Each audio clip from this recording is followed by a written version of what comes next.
parfaitement, mais il n'était pas contrôlé par les attentes des autres. Donc toi aussi, tu peux aimer sans te laisser absorber. Tu peux pardonner sans redonner un accès total. Tu peux être gentil sans être disponible pour tout le monde. Tu peux être gentil sans être disponible pour le manque de respect. Tu peux être chrétienne sans devenir le paillasson émotionnel de quelqu'un. Tu peux être douce et ferme à la fois. Tu peux avoir un cœur tendre et une colonne vertébrale solide. La sixième chose, c'est de choisir des relations qui régulent au lieu des relations qui dérèglent. Il y a des gens, après une conversation avec eux, tu te sens plus confuse, plus coupable, plus petite et plus anxieuse. Et il y a des gens qui, après une conversation avec eux, tu te sens ramené à la vérité, apaisé, encouragé et responsabilisé.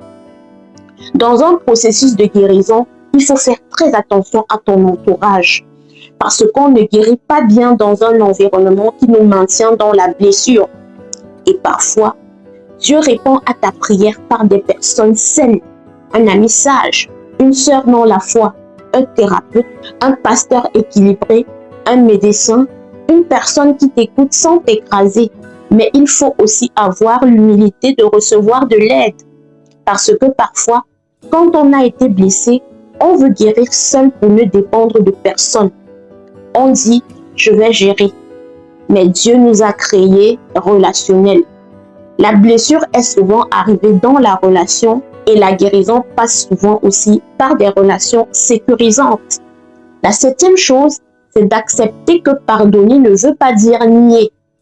Pardonner ne veut pas dire ce n'était pas grave. Pardonner ne veut pas dire tu peux recommencer. Pardonner ne veut pas dire je dois revenir. Pardonner, c'est remettre la dette ultime entre les mains de Dieu pour ne pas laisser l'amertume devenir ton identité. Mais tu peux pardonner et maintenir une distance. Tu peux pardonner et dire non. Tu peux pardonner et protéger ton cœur. Tu peux pardonner et ne plus donner à la personne le même accès. Parce que la réconciliation demande deux personnes, mais la guérison peut commencer même si l'autre ne change pas. La huitième chose, c'est de surveiller les récits que tu répètes. Parce que ce qu'on répète devient parfois une maison intérieure. Si tous les jours tu te dis « je suis détruite, je suis foutue, je ne m'en sortirai jamais, je ne m'en remettrai jamais », personne ne m'aimera, tu renforces la prison. Mais si tu commences à dire « j'ai été blessée mais je ne suis pas ma blessure, j'ai été rejetée mais je ne suis pas rejetable »,